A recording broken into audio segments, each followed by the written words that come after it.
Chers frères et sœurs et chers amis, bonsoir.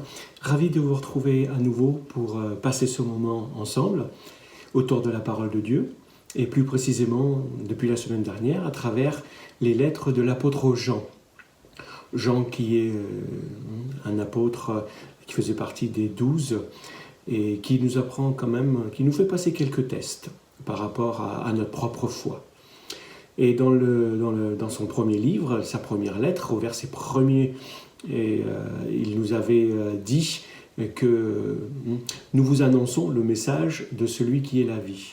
Nous vous annonçons ce qui était dès le commencement. Ça, c'était le verset à apprendre de la semaine dernière. Nous vous annonçons le message de celui qui est la vie. Et nous vous annonçons celui qui était dès le commencement. Aujourd'hui, qu'est-ce que Jean va nous apprendre ? Il va nous montrer que les chrétiens peuvent avoir l'assurance qu'ils connaissent vraiment Dieu en prenant en considération s'ils obéissent à la parole de Dieu, à ses commandements, et ensuite s'ils ont des relations bienveillantes les uns à l'égard des autres, et puis finalement s'ils croient que Jésus-Christ est le Fils de Dieu. Voilà ce que Jean va nous dire aujourd'hui. Pour ceux qui ont déjà travaillé en laboratoire, est-ce que vous savez ce que c'est qu'un papier indicateur de pH ou un papier tournesol ? C'est un papier qui est utilisé donc en chimie, en laboratoire. Il permet de révéler globalement l'acidité ou l'alcalinité d'un produit. Le papier prend une coloration rouge dans des conditions acides ou bleue dans des conditions alcalines. C'est un test que l'on appelle décisif. C'est-à-dire que c'est un test simple pour établir le vrai caractère d'un produit, s'il est acide ou s'il est alcalin. Est-ce qu'il existe un test aussi décisif qui établit si une personne connaît vraiment Jésus ? Si c'est le cas, est-ce que vous seriez prêt à adopter et à passer ces tests ? Tout comme dans la vie, il existe des tests décisifs qui déterminent si quelque chose est vrai ou non, il existe aussi des tests qui nous aident à savoir si nous connaissons vraiment Jésus. Le test de notre foi est révélé par ce que nous faisons et ce que nous croyons. La semaine dernière, Jean nous a appris deux vérités fondamentales pour la vie chrétienne. Premièrement, il nous a dit que Jésus est la parole de vie et que notre vie doit être centrée sur lui. Ensuite, Jésus est venu pour nous apporter un message. Et c'était quoi ce message ? Le message, c'est que Dieu est lumière. En fait, c'est que tous ceux qui se disent chrétiens peuvent être jugés en fonction de ces deux vérités. Parce qu'il n'est pas possible d'excuser des pensées ou des actions qui sont incompatibles soit avec la nature de Dieu, qui est lumière, soit avec la révélation que Jésus est venu du ciel et qu'il nous a apporté la lumière lui-même, la lumière de Dieu. Dans notre méditation d'aujourd'hui, Jean va nous proposer justement 3 tests pour savoir si nous connaissons réellement Jésus. Si nous appartenons à Dieu et si nous sommes proches de lui. Donc encore une fois, est-ce que vous seriez prêt à utiliser ces 3 tests pour évaluer votre relation avec Jésus, avec Dieu ? Le premier test, c'est un test moral. Il va porter sur l'obéissance et par rapport à l'enseignement de Jésus. Le deuxième test, ça va être un test social. Il va nous demander si nous nous aimons les uns les autres. Et le troisième test va porter sur un aspect doctrinal. Est-ce que vous croyez que Jésus est véritablement le Fils de Dieu et qu'il est Dieu lui-même ? Alors je vous invite à lire le premier test, où Jean va nous montrer que c'est en fait d'obéir à l'enseignement de Jésus. Dans la deuxième chapitre, le verset 3. Voici comment nous savons que nous connaissons Christ. C'est parce que nous obéissons à ses commandements. Si quelqu'un dit « je le connais », Christ, sans obéir à ses commandements, c'est un menteur et la vérité n'est pas en lui. Celui qui observe sa parole a vraiment pour Dieu un amour parvenu à sa pleine maturité. C'est ainsi que nous savons que nous sommes unis à lui, à Christ et à Dieu. Celui qui prétend qu'il demeure en Christ doit aussi vivre comme Christ lui-même a vécu. Dans ces textes, il y a un mot-clé. Et ce mot-clé du premier test que Jean donne pour connaître vraiment Dieu, pour connaître vraiment Jésus, c'est ce mot « obéissance ». Jean s'exprimait avec force contre l'hypocrisie dans la vie des chrétiens. Il s'oppose aux personnes qui disent connaître Jésus, mais dont la vie ne le montre pas du tout. Nous ne devons pas dire une chose et en faire une autre. Jean, tout comme Jacques, nous l'avons vu, dit que la foi et les œuvres vont ensemble. Ce qu'une personne dit et ce qu'elle fait doivent correspondre. Il doit y avoir une cohérence. Si ce n'est pas le cas, cette personne, dit Jean, est un menteur. Il ne mâche pas ses mots. Et pire encore, il n'y a pas la vérité dans cette personne. Le contraire est aussi vrai, nous dit Jean. Les personnes qui disent connaître Jésus et qui obéissent à son enseignement, ces personnes-là disent la vérité. Ils peuvent savoir donc qu'ils connaissent vraiment Dieu. La personne qui obéit a vraiment pour Dieu un amour qui est parvenu à sa pleine maturité ou à sa pleine perfection, disent certaines versions. Cela ne veut pas dire qu'il faut que l'on peut aimer sans jamais se tromper. Non, ici ce mot parfait, il signifie mature, stable.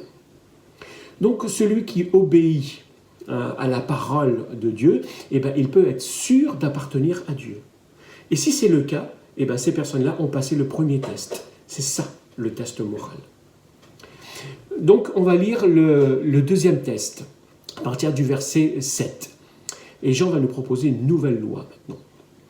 Mes chers amis, ce n'est pas un nouveau commandement que je vous écris. Il s'agit d'un commandement ancien que vous avez reçu dès le commencement. Et ce commandement ancien, c'est le message que vous avez entendu. Mais en même temps, c'est un commandement nouveau que je vous écris. Et l'on en voit la réalisation en Christ et en vous. Car les ténèbres se dissipent et la lumière véritable brille déjà. Celui qui prétend être dans la lumière, tout en détestant son frère, est encore présentement dans les ténèbres. Celui qui aime son frère demeure dans la lumière, et rien en lui ne risque de causer sa chute. Mais celui qui déteste son frère est dans les ténèbres. Il marche dans les ténèbres sans savoir où il va, parce que les ténèbres l'ont rendu aveugle. Quel est donc le deuxième test pour savoir si nous connaissons vraiment Jésus ? Ce deuxième test, c'est le test de l'amour. L'amour pour les autres. L'ancienne loi dont parle Jean et la nouvelle loi dont aussi il va nous révéler la dimension, c'est comme un petit mystère. Cette ancienne loi, on la trouve dans le Deutéronome au chapitre 6, qui dit « Écoute Israël, l'Éternel ton Dieu, l'Éternel seul. Tu aimeras l'Éternel ton Dieu de tout ton cœur, de toute ton âme et de toute ta force. » Nous connaissons cela. Et la nouvelle loi, qu'est-ce qu'elle dit ? Elle y ressemble. Et Jean l'a écrit déjà dans son évangile sur Jésus. Parce que Jésus a dit « Je vous donne un commandement nouveau. Aimez-vous les uns les autres. » Oui, comme je vous ai aimé, dit Jésus, aimez-vous les uns les autres. Ça, Jean l'a écrit, il l'a rapporté dans son évangile. Donc l'amour qui a été vu en Jésus, maintenant cet amour-là doit être vu dans les disciples de Jésus, dans ceux qui l'aiment, et en nous, si nous sommes en Jésus, si nous sommes ses disciples, si nous disons l'aimer. Donc Jean utilise l'amour 35 fois dans sa lettre. C'est pas rien, ça a son importance. Et il va aussi parler des ténèbres et de la lumière maintenant. Les ténèbres, c'est quoi ? C'est vivre dans la haine. La lumière, c'est vivre dans l'amour. Une personne qui hait, elle peut être aveuglée par ses mauvais sentiments pour les autres. Et c'est alors que cette personne va commettre des péchés. Une personne qui aime son frère et qui aime aussi sa sœur en Christ, il verra clair et il pourra choisir de ne pas pécher ou lorsqu'il pêche de pouvoir revenir à Dieu et lui demander pardon. Comme Jean nous l'a déjà dit, il a un défenseur et c'est Jésus-Christ. Donc Jean va assurer à ses lecteurs, et à nous, qui lisons cette lettre, que lorsque la vraie lumière brillera, pour que tous puissent le voir, et les ténèbres et la haine disparaîtront. Ça arrivera un jour. La vraie lumière, c'est Jésus-Christ, qui brille comme un exemple à suivre pour nous. Lorsque cette vraie lumière brillera, les ténèbres de la haine disparaîtront pour toujours. Et nous sommes les porteurs de cette lumière aujourd'hui. Donc, choisissez l'amour plutôt que la haine et marchez dans la lumière de l'amour que Jésus donne et a mis dans votre cœur. Ceux qui font cela, ils ont passé le deuxième test. C'est le test social. Jean va maintenant nous donner quelques avertissements sous forme d'un certain poème. Il va le dire avec des mots qui rythment à partir du verset 12. « Je vous écris ceci, enfants, vos péchés vous sont pardonnés grâce à Jésus-Christ. Je vous écris ceci, Père, vous connaissez celui qui est dès le commencement. Je vous écris ceci, jeunes gens, vous avez vaincu le diable. Je vous le confirme, enfants, vous connaissez le Père. Je vous le confirme, Père, vous connaissez celui qui est dès le commencement. Je vous le confirme, jeunes gens, vous êtes forts, la parole de Dieu demeure en vous et vous avez vaincu le diable. N'aimez pas le monde, ni rien de ce qui fait partie de ce monde. Si quelqu'un aime le monde, l'amour pour le Père n'est pas en lui. En effet, tout ce qui fait partie du monde, les mauvais désirs qui animent l'homme, qui est livré à lui-même, la soif de posséder ce qui attire les regards et l'orgueil qu'inspirent les biens matériels, tout cela ne vient pas du Père, mais du monde. Or, le monde passe avec tous ses attraits, mais celui qui accomplit la volonté de Dieu demeure éternellement. Cette partie peut être considérée, comme je vous le disais, comme un poème. Jean va reprendre des mots, il va les rythmer en raison de ces phrases qui se correspondent. Mais à qui Jean fait-il allusion en parlant des enfants, des pères et des jeunes gens ? Ces trois groupes de personnes correspondent à toute la communauté, la congrégation, l'Église à laquelle il s'adresse. Et ces sous-groupes de ces gens à qui il s'adresse, ce sont des gens qu'il désire voir grandir en maturité, des gens qui ont différents degrés de maturité. Donc nous les considérons comme des groupes d'âge différents et comme des groupes de chrétiens plus ou moins matures dans leur foi. Et Jean va les appeler tous. Jean a l'habitude d'appeler tous ceux à qui il écrit à ses lecteurs, ses enfants, parce qu'il leur manifeste beaucoup d'affection et il les aime beaucoup. Et il va les exhorter à grandir tous dans leur foi, quel que soit leur degré de maturité. Mais quel encouragement Jean a-t-il donné à ces différents groupes de personnes ? Et puis quel avertissement leur a-t-il donné ? Parce qu'il va leur donner un avertissement aussi. D'abord, Jean va les encourager à devenir des chrétiens davantage matures, comme je vous le disais, dans leur foi en Jésus. Ensuite, Jean va leur dire, il va nous dire aussi, et qu'il ne faut pas aimer quoi ou qui ? Le monde. On pourrait penser qu'il y a un paradoxe entre ce que Jean dit dans son évangile, que Dieu a tant aimé le monde, et l'évaluation négative qu'il en fait ici, dans cette lettre. Mais dans ce passage-là, le monde ne signifie pas des gens ou des personnes. Parce que la création, elle est bonne. Tout ce que Dieu a créé est bon. Mais les gens qui vivent dans notre monde, ils font des choix qui sont mauvais. Des choix qui sont opposés à ce que Dieu désire. C'est ce qu'ils font qui est mauvais. Et ça les entraîne vers le mal. Donc, en se référant à ce que Jean dit ici, le monde ne signifie pas des gens, mais les trois choses qui ne viennent pas de Dieu, c'est-à-dire les mauvais désirs de notre nature, de la nature humaine, les choses que nos yeux voient et qu'ils convoitent, et puis l'orgueil de ce monde, l'orgueil de la vie. Toutes ces choses font partie de ce monde et ne viennent pas de Dieu notre Père. Et ils sont là pour notre perdition. Par exemple, les mauvais désirs, c'est quoi ? Ça peut être les péchés sexuels. La convoitise des yeux, c'est quoi ? C'est de toujours en vouloir plus, vouloir ce que les autres ont. Et l'orgueil, c'est de chercher ce qui nous satisfait nous-mêmes et nous mettre au-dessus des autres. Cette façon de vivre mondaine, qui est temporaire, c'est à l'opposé de la volonté de Dieu. Tout cela doit disparaître un jour. Mais les chrétiens, eux, qui ont la vie éternelle, ils vivront avec le Seigneur pour toujours.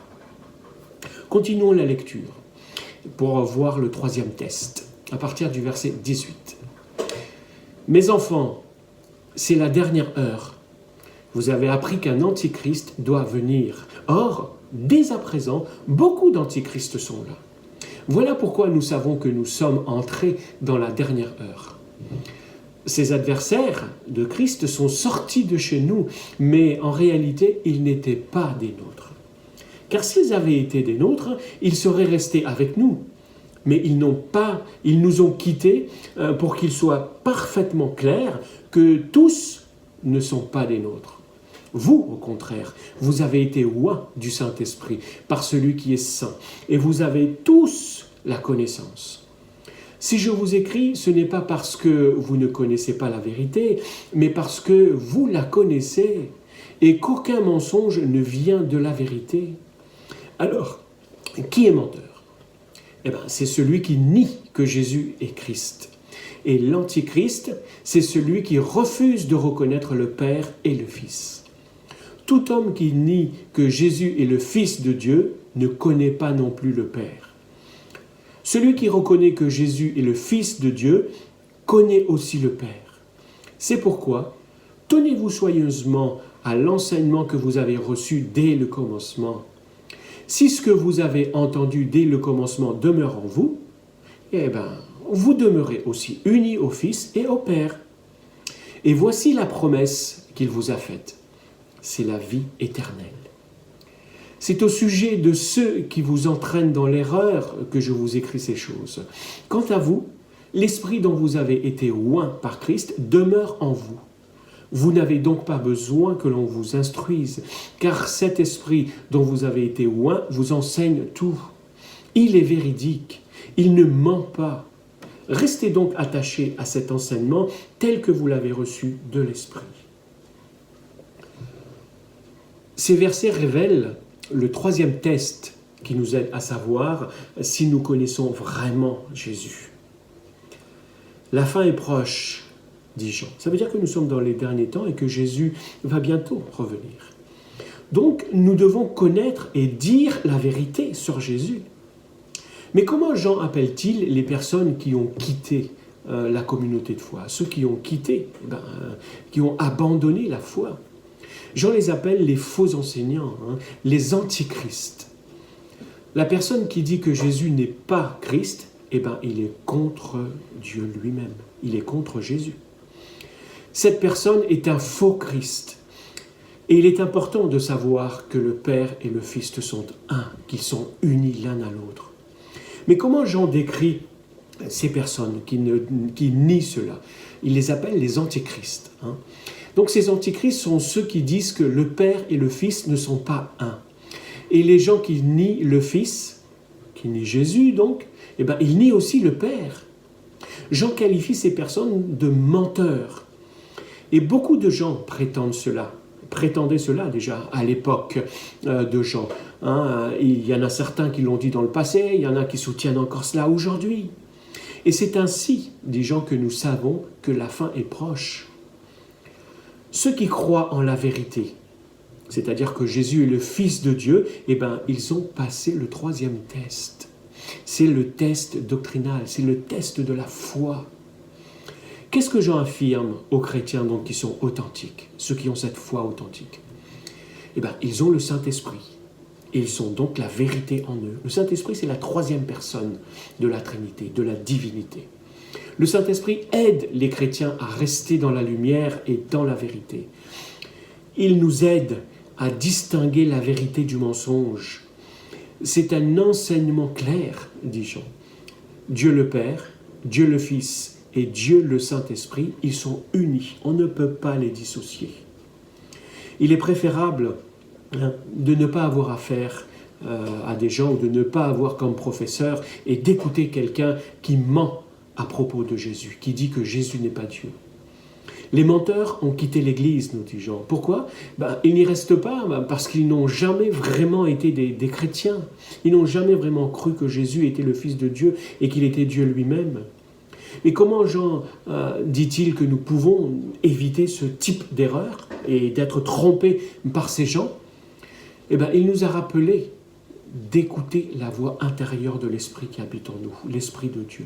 Si nous l'écoutons, il nous guidera vers la vérité et il nous empêchera de tomber dans le mensonge.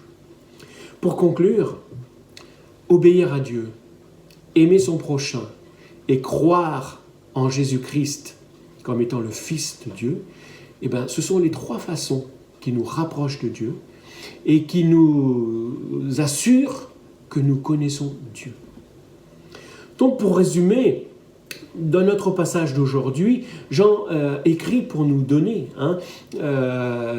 pour écrire à ses lecteurs et puis pour nous donner aussi à nous aussi aujourd'hui, cette assurance et puis des avertissements sur la façon dont nous pouvons savoir que nous connaissons Dieu. Il nous a laissé des éléments de test pour examiner notre propre vie, examiner aussi la vie des autres, pour juger notre comportement et nous donner cette assurance que nous avons la foi et une foi réelle. Il nous a expliqué que pour résister contre l'erreur, qui est présente dans ce monde, qui est autour de nous, nous avons besoin de 2 choses, de demeurer dans 2 choses que Jésus nous a données. Ces 2 choses, comme des garde-fous, nous empêcheront d'être détournés de la foi. Et ces 2 choses, c'est la parole de Dieu et le Saint-Esprit, que nous devons garder en nous. Donc, qu'est-ce que nous pouvons tirer comme application? C'est que ces 3 tests nous ont été donnés pour savoir comment nous pouvons avoir l'assurance que nous connaissons Dieu. D'abord, l'obéissance, et puis qui est liée à notre comportement.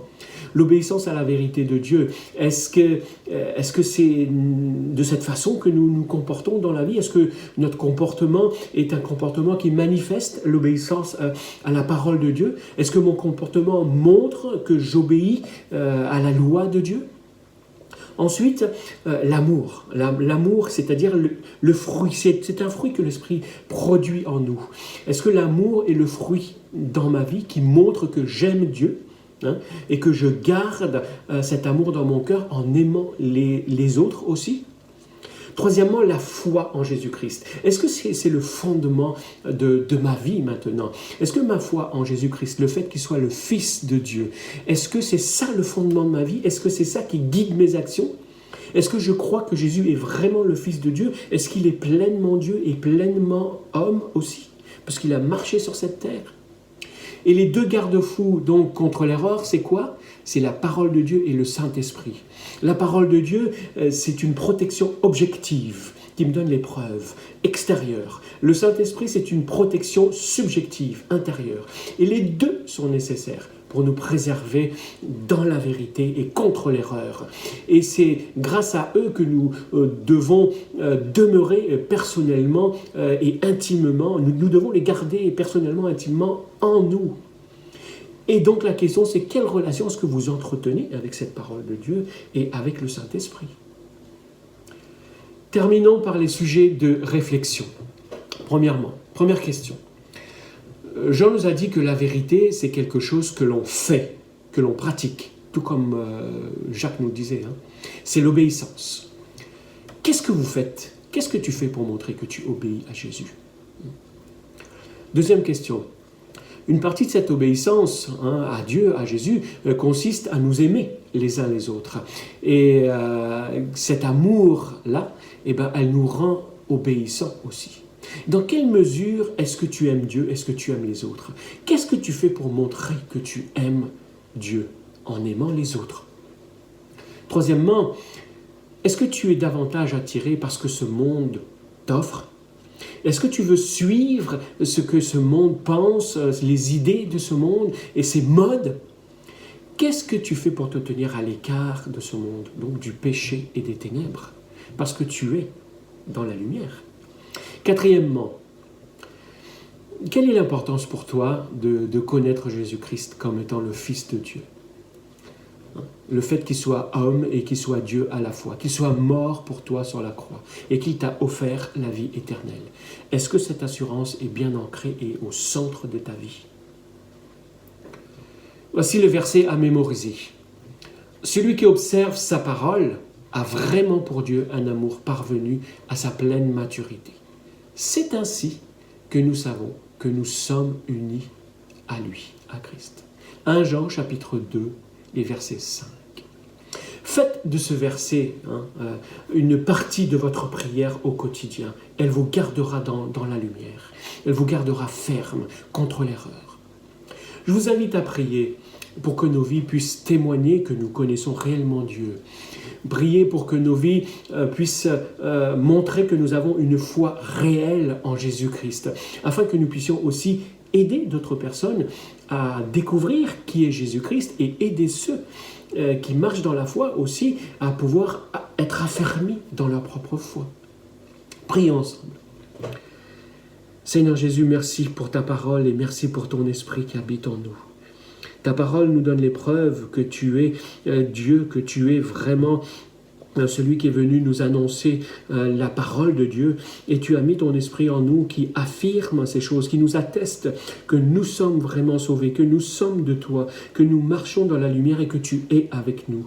Merci, que chaque jour nous puissions ne pas oublier que nous marchons dans la lumière, et aide-nous à montrer à travers ces tests, Seigneur, que nous sommes obéissants à ta parole, que nous nous aimons les uns les autres et que nous croyons que Jésus-Christ est le Fils du Dieu vivant, que tu es le seul à nous apporter la vie éternelle. Merci, que tu puisses nous aider à briller comme des lumières parce que nous marchons dans la lumière, et aide-nous par ta parole et par ton esprit à nous garder dans la vérité, à nous garder contre l'erreur de ce monde, contre la convoitise de ce monde, contre les modes de ce monde qui passent, contre tout ce que ce monde nous offre et qui est contraire à ta volonté. Merci Père, renouvelle-nous encore ce soir à travers ta parole et par ton esprit. Amen. Que le Seigneur vous bénisse là où vous êtes, dans votre maison, en groupe ou tout seul, et que par sa parole et par son esprit, il puisse affermir votre pas et votre foi au quotidien. Que son nom soit béni. Je vous dis bonne soirée et à la semaine prochaine.